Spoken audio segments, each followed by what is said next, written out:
Lovely lad is Josh, known him for, well, since I think he was about 12 or 13. He was dead keen on the tractor balancing back in the day. He'd come racing around on his little Fergie 35, and then him and his dad and their mate got hold of this from Jack Waterworth and have been through it completely. Smoke box, tyres, firebox. So it can just stop there for a minute, Josh. We're going to have a word with you. So was it a labour of love? Yeah, and we've managed to get it where it is now. Yeah. 12 months. But we've done it 12 months? You must have not gone in a pub. all over the country. Gets absolutely beautifully done. A general purpose engine. So this will be used for haulage, for winching, for putting on a thrasher or something in the stockyard. I know you bring it on the low load, but as such, there are days you have to stop and change them, and you use the reversing lever to go back to the range mount. Another Avelin and Porter, owned by Richard for 35 years, she told me. Richard, you really don't look old enough to have owned this 35 years. Yeah, flatterer. I tried. Now, on the back of it, we have what can only be described as a contraption. Tell us what the contraption's for, Richard. Okay, this is a scarifier, and we want to have some spikes put in it called tines.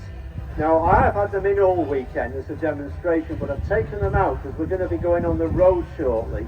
And the one thing you don't want is these spikes digging into the road. So to break up any lumps or bumps in the road and help the road making process, they would drive the roller along with these tines lowered into the road by using this handle here. So it's like an early form of road planer. And a lot of owners, when they restored the rollers, took them off and threw them away, didn't they? Yeah, this was missing actually off my roller, and I got it off somebody else who, like you say, took it off because he couldn't get it on the low loader.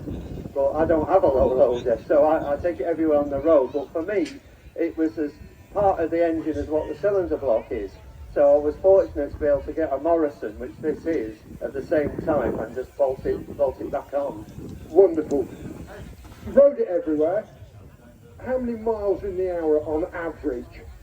Officially, it's about 4. Does that depend on how many pubs there are? Oh, I couldn't possibly comment. We do see 1 or 2, but sometimes the engine needs a drink, you know, and so we're entitled to have 1. I mean, I did read a book once called The Engine Management, and it does warn against engine sickness and tells the drivers to rehydrate at every opportunity, which back in the day would stop at a pub. Absolutely lovely. Thank you, Richard. Great supporter of this show. And finally coming round, a general purpose engine. They could. I'm not going to. Well done. So these are single cylinder miniatures, very powerful. So single cylinder means that we use the steam once. It just goes into the cylinder and then gets exhausted to atmosphere. On compound engine, we use the steam twice. We use it in a high pressure cylinder. High pressure and then the low pressure cylinder. If it's got a prancing horse on the front, then it's an Avelin. Avelin, of course, Thomas Avelin was a very clever man, or very innovative man. He decided that we built portables. Now, a portable engine is just basically a boiler and the motion and the flywheel, and will be pulled from farm to farm or down the road by a pair of horses. He thought, this is ridiculous. Why don't we actually harness the power of the engine to drive the vehicle down the road, which is what they did. So Thomas Avelin invented the traction engine as we know it now. More famous, though, was the manufacture of steamrollers.